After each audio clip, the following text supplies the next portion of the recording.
المظلوم العطشان پیاسے حسین پر ہمارا سلام، مظلوم حسین پر ہمارا سلام، لخت جگر زہرا حسین ہمارا سلام، حسین تیرے اس قدر مقدس پر ہمارا سلام جو رسول کا سوار تھا، حسین تیرے ان لبھائے مبارک پر ہمارا سلام جو نو کے نیزہ پر قرآن کی تلاوت کرتے رہے، حسین تیرے ان گیسوہائے سیاہ پر ہمارا سلام کہ جس کو زہرا کنگھی لگاتی تھی اور ان کا دل خوش ہوتا تھا، حسین تیرے اس بدن مقدس پر ہمارا سلام جو آج خاک اور خون میں جلتا ہے، والصلاة والسلام علی الحسین وعلى علي بن الحسين وعلى أولاد الحسين وعلى إخوة الحسين وعلى أخوات الحسين وعلى أصحاب الحسين الذين بذلوا مهجهم دون الحسين، يا ليتنا كنا معكم فنفوز فوزا عظيما۔ اے اصحاب حسین، وقت نے ہمیں مؤخر کر دیا، کاش کہ ہم 61 ہجری کو موجود ہوتے اور اپنے آقا حسین کے قدموں پر جان نچھاور کر دیتے۔ یا ابا عبداللہ انی سلم لمن صالمکم وحرب لمن حاربکم الی یوم القیامہ۔ اے ابا عبداللہ، ہم یہ عہد کرتے ہیں کہ قیامت تک تجھ سے اور تیرے شیعوں سے محبت کرتے رہیں گے اور تیرے دشمنوں سے دشمنی کرتے رہیں گے۔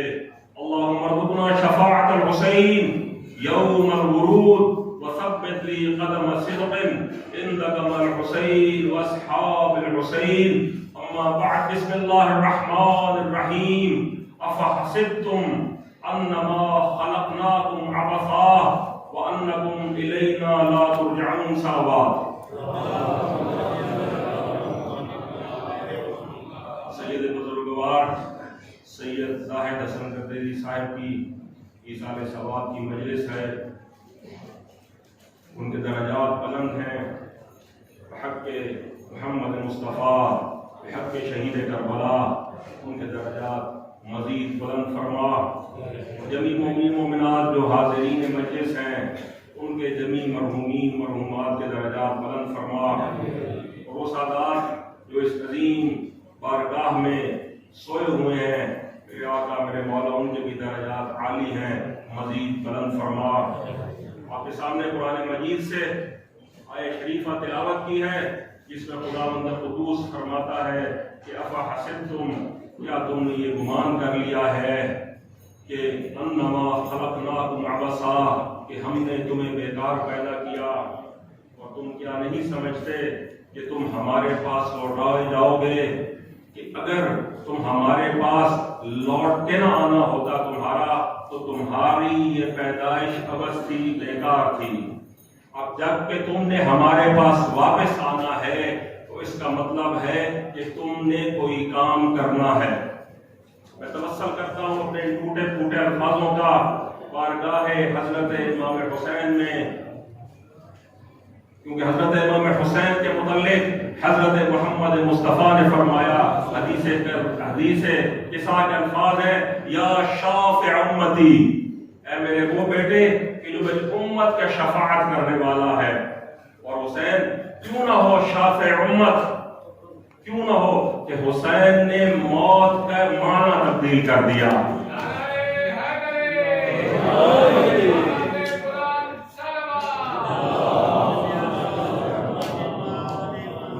وہ موت کہ جس کو فنا سمجھا جاتا ہے، حسین نے اس کو زندگی میں تبدیل کر دیا۔ اور موت کا ذائقہ لوگ کڑوا سمجھتے ہیں، حسین نے میٹھا بنا دیا۔ کہ حسین کے قاسم نے کہا تھا کہ احلی من العسل، کہ یہ موت جو ہے یہ شہد سے شیرین تر ہے۔ اور وہ لوگ جو حسینی ہیں، جو لبیک یا حسین کے نعرے لگاتے ہیں، ان کی بات نہیں کہا، کوئی اور ہوں گے کہ جن کو موت آتی ہے تو وہ مر جاتے ہیں جو حسین لبیک یا حسین کا نعرہ لگاتے ہیں، موت ان کا رشتہ حیات منقطع نہیں کر سکتی۔ اللہ اکبر، یا رسول اللہ،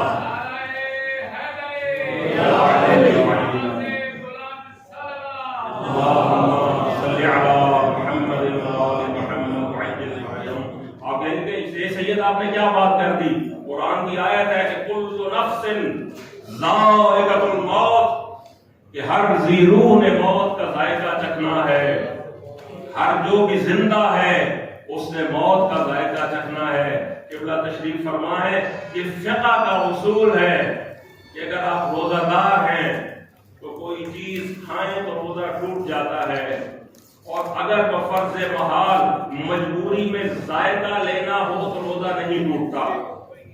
اگر کوئی چیز کھائیں تو روزہ ٹوٹ جاتا ہے، ذائقہ لینے سے روزہ نہیں ٹوٹتا۔ بعین ہی جو حسین کو نہیں مانتے، جب وہ موت کا کڑوا کسیلا ذائقہ چکھتے ہیں تو وہ مر جاتے ہیں۔ جو لبیک یا حسین کا نعرہ لگاتے ہیں، جب موت کا ذائقہ چکھتے ہیں تو رشتہ حیات منقطع نہیں ہوتا، بلکہ وہ حیات جو فانی ہے وہ دائمی میں تبدیل ہو جاتی ہے۔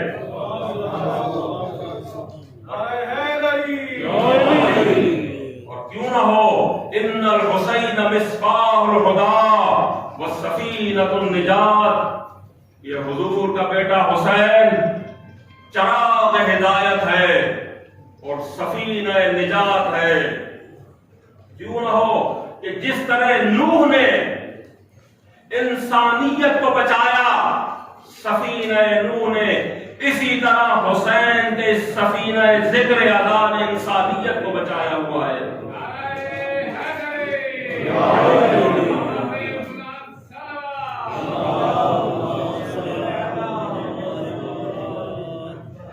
اور یہ حسینی جو اس جہان سے گزر جاتا ہے وہ صرف زندہ نہیں ہے بلکہ عالم بھی جاتا ہے۔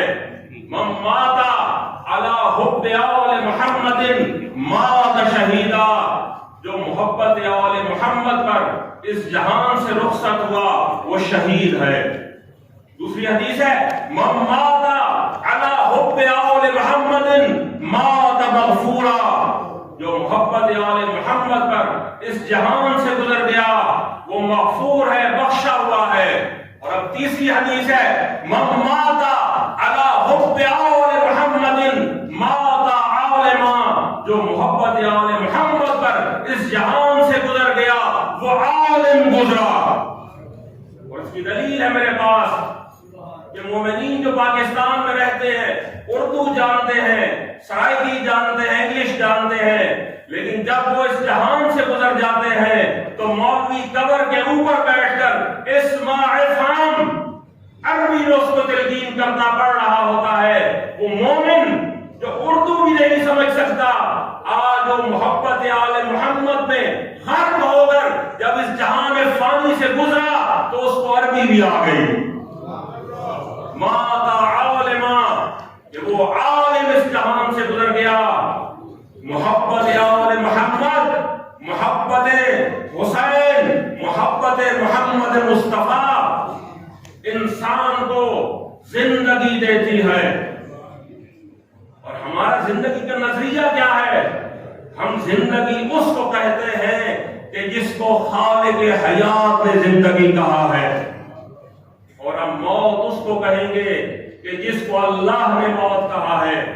اگر خدا کسی چلتے پھرتے موٹے تازے بندے کو مرا ہوا کہتا ہے تو ہم اس موٹے تازے بندے کو مرا ہوا کہیں گے، اور اگر خدا کسی خاک اور خون میں غلطہ شخص کو زندہ کہتا ہے تو ہم اس کو زندہ کہیں گے۔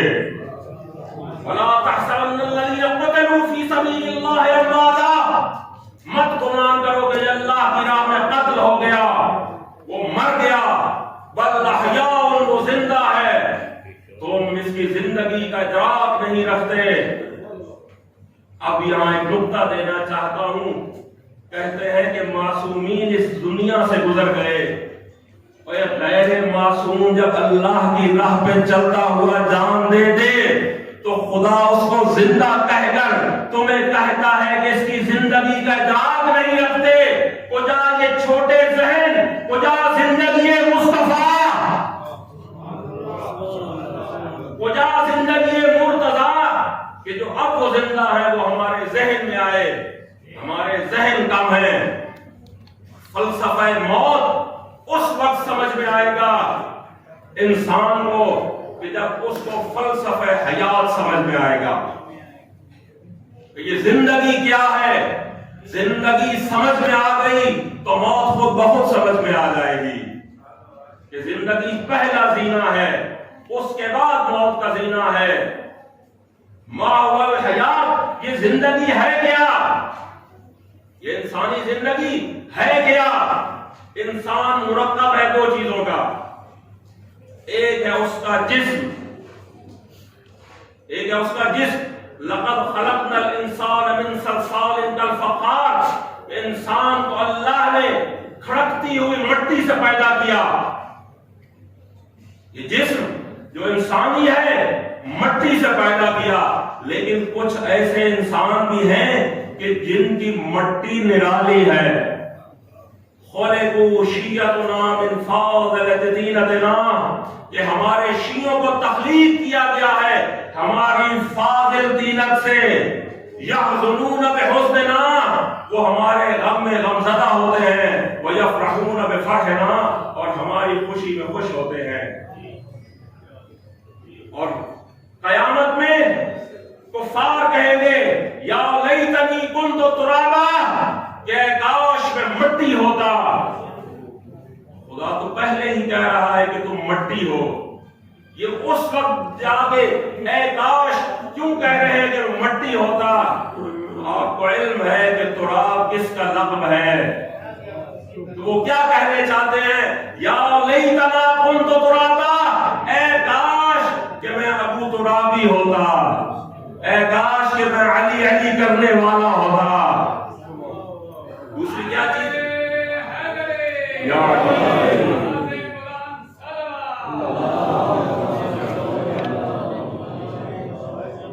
دوسری چیز جس سے انسان مرکب ہے وہ روح ہے.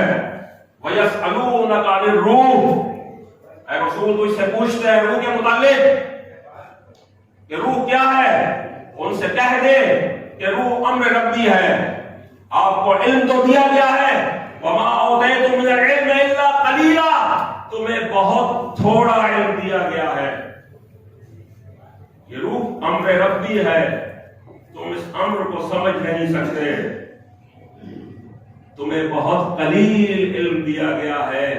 جو روح کو سمجھ نہیں سکتا وہ صاحب امر کو کیا سمجھے گا؟ یہ صاحبان امر وہ ہیں. دیگر بآواز بلند صلوات.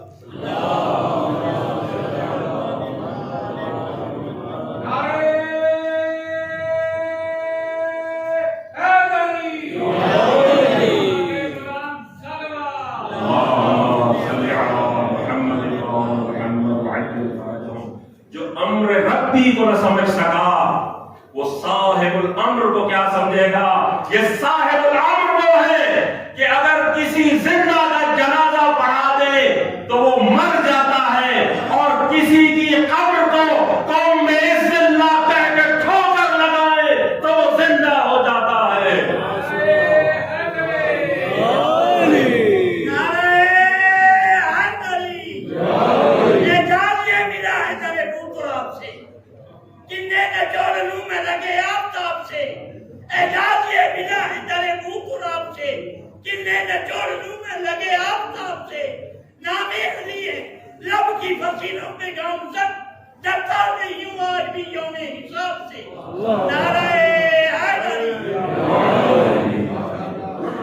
جب روح اور جسم آپس میں ملتے ہیں تو انسان کامل ہوتا ہے، اس کا نفس وجود میں آتا ہے.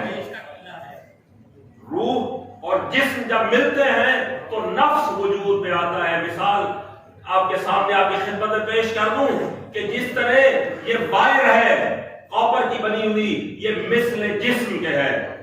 اس میں جب تک کرنٹ نہیں آئے گا بے فائدہ ہے، تو انسانی جسم بھی جب تک اس میں روح نہیں آئے گی بے فائدہ ہے، اور کرنٹ اگر بغیر وائر کے ہو تو پھر انسان کے لیے بے فائدہ۔ تو اسی طرح اگر روح اکیلی ہو تو پھر بھی وہ کچھ کر نہیں سکتی۔ اب جب یہ کرنٹ اور وائر ملیں گے تو اس وقت بلب روشن ہوتا ہے۔ تو اسی طرح نفس اس وقت بنتا ہے جب جسم اور روح کا مرکب مل جائے، اور اسی نفس کا نام ہے اختیار۔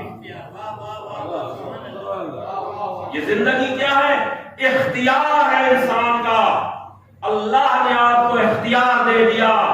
انا ہدیناہ السبیل، خدا نے آپ کو اختیار دے کر کہا کہ ہم نے تمہیں راستہ دکھا دیا، اما شاکرا و اما کفورا، اور تم اللہ کے شکر گزار بندے بن جاؤ یا نہ شکرے بن جاؤ۔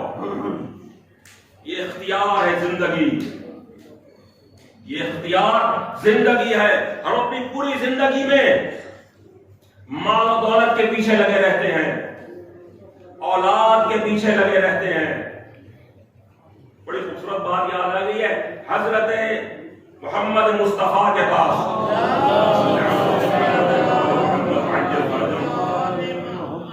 ایک صحابی گیا اور اس نے شکایت کی، تنگ دستی کی، اور کہا کہ میری اولاد زیادہ ہے، تنگ دست تم مولا دعا کیجئے۔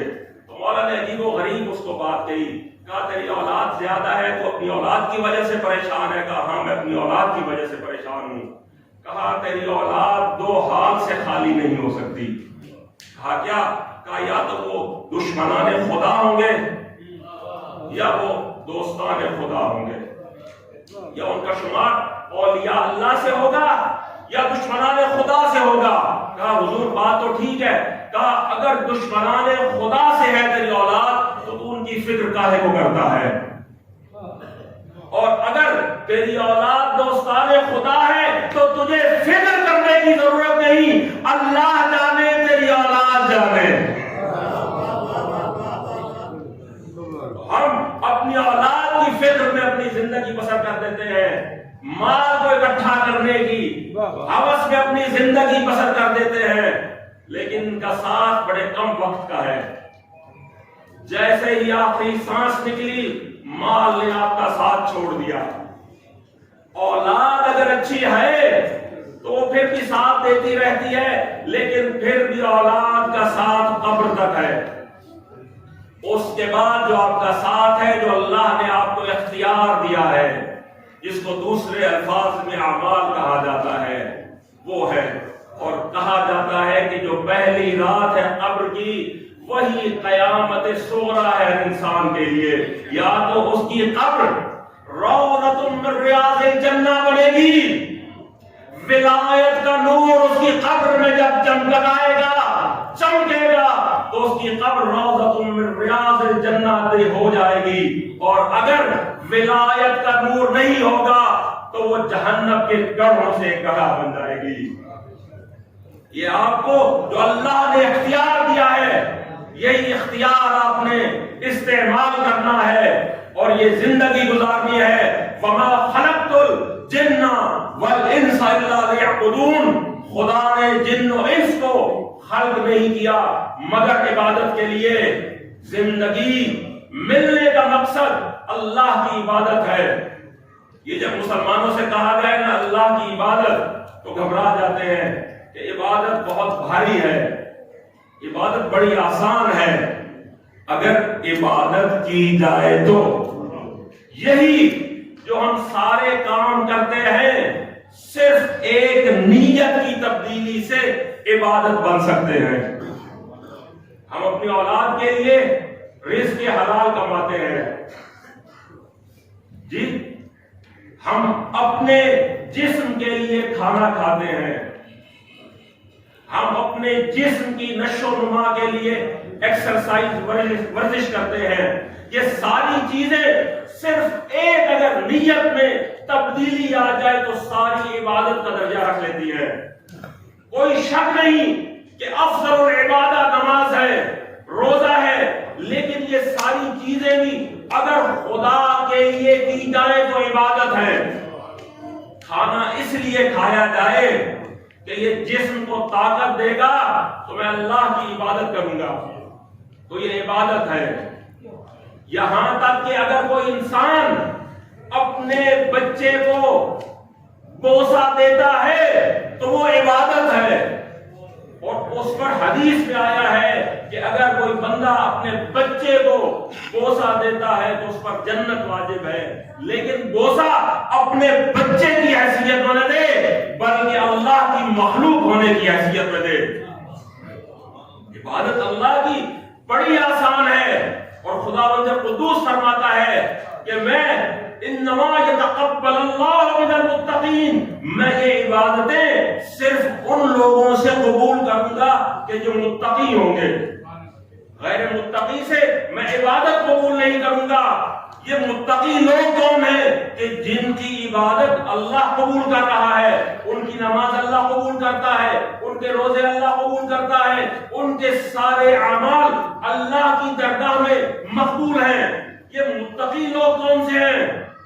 علماء سے پوچھا تو کہا وہ لوگ جو اللہ سے ڈرتے ہیں وہ متقی ہیں۔ اللہ سے ڈرنے والے متقی نہیں، جو اللہ سے ڈرتا ہے وہ تو بھاگ جاتا ہے۔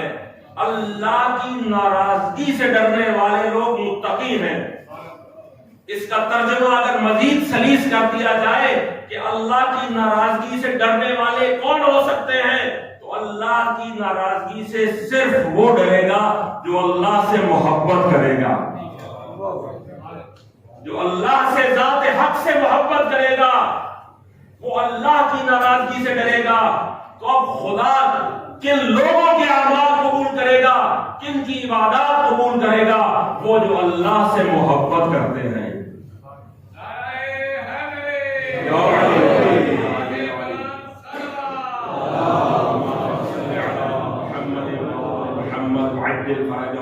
اور رسول خدا حضرت محمد مصطفیٰ قرآن میں مان رہے ہیں قُلْ لَا أَسْأَلُكُمْ عَلَيْهِ أَجْرًا إِلَّا الْمَوَدَّةَ فِي الْقُرْبَى، کہ میں تم سے کچھ بھی نہیں مانتا، کچھ بھی نہیں مانتا سوائے محبت کے۔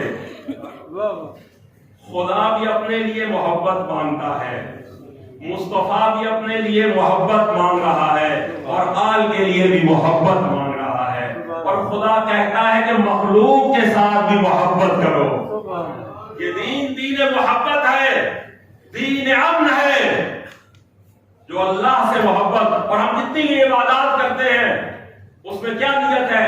قربتاً الی اللہ، اللہ کی قربت اختیار کرنے کے لیے، اللہ سے محبت کرنے کے لیے نماز پڑھو، اللہ سے محبت کرنے کے لیے روزہ رکھو۔ تو خدا اپنے لیے محبت مانگ رہا ہے، اپنے رسول کے لیے محبت مانگ رہا ہے۔ اس محبت کا افزانہ کیا ہے، اجر کیا ہے؟ اور خداوند قدوس قرآن میں فرما رہا ہے کہ اے محمد مصطفیٰ، اگر یہ لوگ کہتے ہیں کہ یہ اللہ سے محبت کرتے ہیں تو ان کو کہہ دیجئے کہ یہ تیری اتباع کریں۔ محبت کا ریزلٹ کیا ہے؟ محمد کی اتباع۔ اور اس اتباع کا فائدہ کیا ہوگا؟ یغفر ذنوبکم، کہ خدا ان کے گناہ بخش دے گا، خدا ان کے گناہ بخش دے گا۔ اور یہ محبت ہر جگہ پہ کام آتی ہے، اس دنیا میں بھی کام آتی ہے، اور اس دنیا کے بعد جتنی منازل ہیں ان میں بھی کام آتی ہے۔ بس آپ کی میں توجہات کا طالب ہوں، 2 یا 3 دقیقے آپ کا ٹائم لوں گا۔ سب سے جو سخت انسان پہ مرحلہ آتا ہے وہ موت کا مرحلہ ہے۔ انسان پہ جو سب سے سخت مرحلہ ہے موت کا مرحلہ ہے۔ صلوات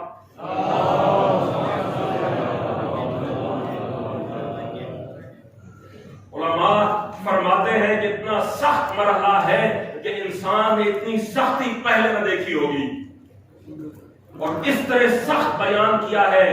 روایات میں آیا ہے کہ اس طرح سمجھے کہ خاردار جھاڑی ہے، اس کے اوپر بالکل باریک کپڑا آپ نے پھینک دیا ہے، اور اس کے بعد اپنی پوری طاقت سے کھینچتے ہیں۔ جس طرح وہ کپڑا تار تار ہو جاتا ہے، اس طرح انسانی جسم اور انسانی روح تار تار ہو جائے گی۔ اتنا سخت ہے یہ مرحلہ۔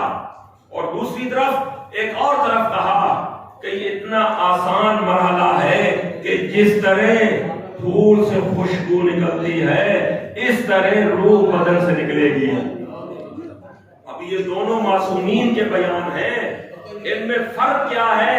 فرق ان میں وہی ہے جو انسان کا فرق ہے. کسی کے لیے یہ ذائقہ کڑوا ہے, کسی کے لیے یہ ذائقہ میٹھا ہے. کیا ہے؟ جب حضرت یوسف کے ساتھ زلیخا نے پکڑنا چاہا اور زلیخا نے پکڑ نہ سکی تو اس وقت اس کی جگ ہسائی ہوئی. تو زنان قریش نے کہا کہ زلیخا تو یہ کیا کر بیٹھی, یہ تم نے کیا کر دیا کہ اس چھوٹے سے جوان پر اپنا جو ہے پوری عزت داؤ پر لگا دی. تو اس وقت حضرت زلیخا نے کہا کہ آؤ ایک لائن میں کھڑے ہو جاؤ. ساری زنان مصر ایک لائن میں کھڑی ہو گئی. ان کو سنترا دیا, سنترا دے کر ان کو کہا کہ اس کو کاٹے اور سامنے سے یوسف کو گزارا. وہ زنان مصر حسن یوسف میں اس قدر کھو گئی کہ ان کے ہاتھ کٹ گئے, ان کو درد کا احساس نہ ہوا. اسی طرح مومن جب اس کا روح بدن سے خارج ہوگی, حضرت محمد مصطفیٰ حضرت علی المرتضیٰ فرماتے ہیں یا ہار رمضان, اے حورس ہمدانی میں یمت یرنی, جو بھی اس دنیا سے جائے گا میری زیارت کرے گا بے شک وہ کافر ہو یا مسلمان ہو. جب مومن حضرت علی کی زیارت کرے گا تو اس طرح اس کو محسوس ہوگا کہ جس طرح وہ جنت میں جا رہا ہے, اور منافق کے لیے علی کی وہ زیارت اس طرح ہوگی جس طرح عمر بن عبداللہ نے خندق میں علی کو دیکھا تھا.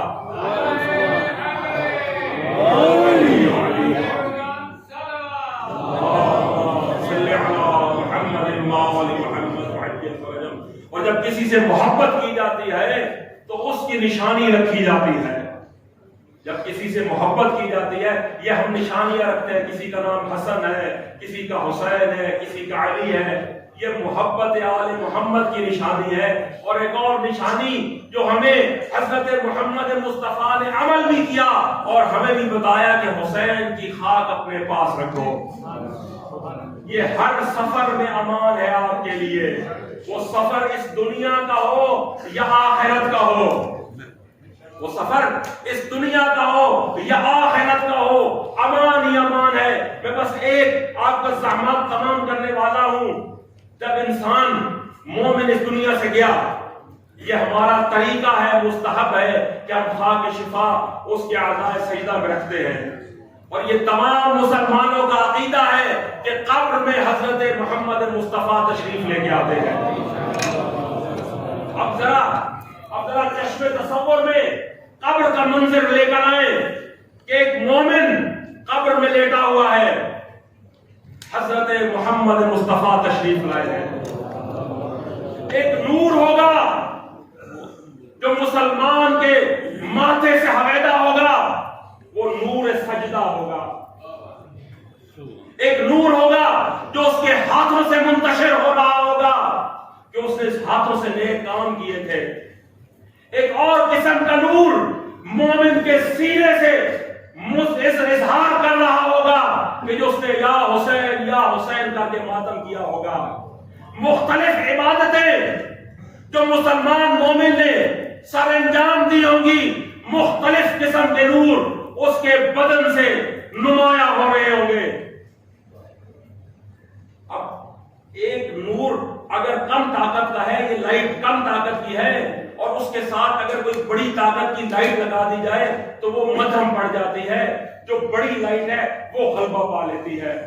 اب وہی مومن جس کے پیشانی سے, جس کے لبھائے مقدس سے, جس کی زبان سے, جس کے ہاتھوں سے, جس کے قدموں سے مختلف عبادتوں کا نور نکل رہا تھا, اس کے بدن پر خاک شفا بھی ہے.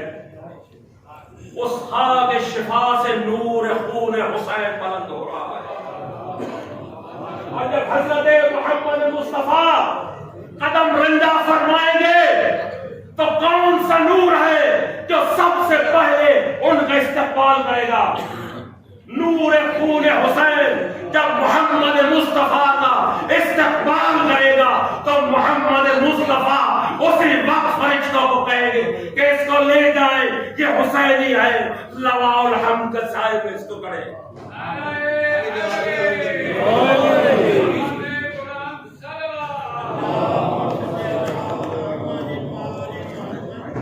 من غسل مومنا، جس نے کسی مومن کو غسل دیا، غسلہ اللہ ذنوبہ، اللہ اس کے تمام گناہ دھو ڈالے گا، اور اس طرح وہ مومن ہو جائے گا کہ جس طرح ابھی ماں کے بدن سے پیدا ہوا ہے۔ من کفنا میتن، جو کسی میت کو کفن دے، اللہ تعالیٰ قیامت والے دن جب سب براہنا ہوں گے اس وقت خدا اس کو لباس عطا کرے گا۔ اور جو مومن کسی مومن کی، مسلمان کی قبر کھودے گا، خدا جنت میں اس کے لیے قصر تعمیر کرے گا۔ اور جو کسی مومن کی تشییع جنازہ کرے گا، خدا اس مومن کے قبر میں جانے سے پہلے اس مومن کی مغفرت فرما دے گا۔ یہ حضرت محمد مصطفیٰ کے فرامین ہیں۔ حضرت محمد مصطفیٰ کا ایک صحابی حضرت ابو ذر، جس کو ہم غریب ربضہ کے نام سے یاد کرتے ہیں، اس کو حضرت محمد نے کہا تھا کہ تو ربضہ میں بے یار و مددگار مظلومی کی حالت میں مارا جائے گا۔ تو اس وقت ابو ذر نے کہا تھا کہ آقا میں مارا جاؤں گا، میرے غسل اور کفن کا کیا ہوگا؟ تو میرے آقا نے کہا تھا کہ تیری بیٹی چلی جائے راہ گزر پہ، اور اس وقت وہاں سے قافلہ گزرے گا، اس کو کہے گی تو وہ قافلہ والے آ کر غسل و کفن و تدفین کریں گے۔ اسی طرح حضرت ابو ذر کا جب انتقال ہوا، ان کی بیٹی راہ گزر پہ آئی، اس وقت صدا لگائی، یا ایھا المسلمون، اے مسلمانوں، رسول خدا کا صحابی حضرت ابو ذر اس جہان فانی سے انتقال کر گیا۔ اس قافلے میں مالک اشتر تھے، ابن مسعود تھے اور صحابہ تھے۔ وہ آئے، حضرت ابو ذر کا غسل دیا، ان کو کفن دیا، ان کو دفن کیا، لیکن ہائے ابو ذر، ہائے مالک اشتر، ہائے ابن مسعود، یہ وہی حسین ہے کہ جس کو حضرت محمد مصطفیٰ اپنے کندھوں میں بیٹھ کے سوار کرواتے تھے۔ یہ وہی حسین ہے کہ جب محمد مصطفیٰ کی گور پہ سوار ہوتا تھا تو حضرت محمد مصطفیٰ سجدہ کو طول کر دیتے تھے۔ ہائے یہ وہی حسین ہے، 3 دن ہو گئے ہیں حسین بے گور و کفن، کربلا کا تپتا ہوا ریگزار۔ اللہ اکبر، اللہ اکبر، کوئی حسین کو کفن دینے والا نہیں ہے، کوئی حسین کو دفن کرنے والا نہیں ہے۔ مسلمان اپنے کاموں میں مشغول ہے، کوئی کھانے کی طرف رغبت کر رہا ہے، کوئی عیش و عشرت کی دعوت دے رہا ہے۔ حسین بے گور و کفن، میرے محمد مصطفیٰ، میرے آقا، تیرے حضور کی ریا گناہ ہے، تو نے کیا کیا خوبصورت بیان دیے، مسلمان بھول گئے۔ آقا شیخ جعفر شوستری کہتے ہیں کہ حسین اتنا مظلوم ہے کہ حسین نے خود اپنے آپ سے تعزیت کی، حسین نے خود اپنے آپ کو کفن پہنایا، حسین نے خود اپنے آپ کو غسل دیا۔ کہا کس طرح حسین نے اپنے آپ سے تعزیت کی؟ کہا جب شب عاشور ہوئی، صبح کا ٹائم ہوا تو حسین خیمہ گاہ سے نکلے ہیں، اصحاب نے دیکھا کہ زہرا کا لال اکیلا مقتل کی جانب نکل رہا ہے، تو سب نے حسین کو گھیرا دے لیا۔ حسین کبھی ایک جگہ پہ جاتے ہیں روتے ہیں، کبھی دوسری جگہ پہ جاتے ہیں روتے ہیں، ایک جگہ پہ حسین رکے نہیں، گر گئے، اور حسین نے شدید آواز سے گریہ بلند کیا۔ جب حسین واپس آئے تو اصحاب نے پوچھا آقا کیا، آپ نے کیا عمل سر انجام دیا؟ کہا میرے نانا کی امت نے مجھے تعزیت نہیں کرنی، میری عزاداری نہیں کرنی، میں مظلوم ہوں، میں نے چاہا کہ میں خود اپنی مظلومیت گریہ کروں۔ اللہ اکبر۔ حسین نے اپنے کفن کا انتظام بھی خود کیا۔ جب آخری ودا کے لیے آئے ہیں تو حضرت زینب کو کہتے ہیں زینب وہ بوسیدہ وہ قرنہ پیرہان جو تجھے اماں زہرا نے دیا تھا دے دے۔ جب زہرا زادی نے وہ قرنہ پیرہان حسین کو دیا تو حسین نے مزید اس کو تار کیا تاکہ ظالم حسین کے بدن مقدس کو اس کو اتار ڈلے۔ اور اس کے بعد شیخ جعفر شوستری کہتے ہیں کہ حسین نے غسل کیے، حسین کا پہلا غسل خون علی الاکبر تھا، حسین کا دوسرا غسل خون علی الاصغر تھا، اور حسین نے اپنا آخری غسل خود اپنے خون سے کیا۔ لعنت اللہ علی القوم الظالمین وسيعلم الذين ظلموا أي منغلب ينغلبون۔ اللهم صل على محمد وآل محمد وعجل فرجهم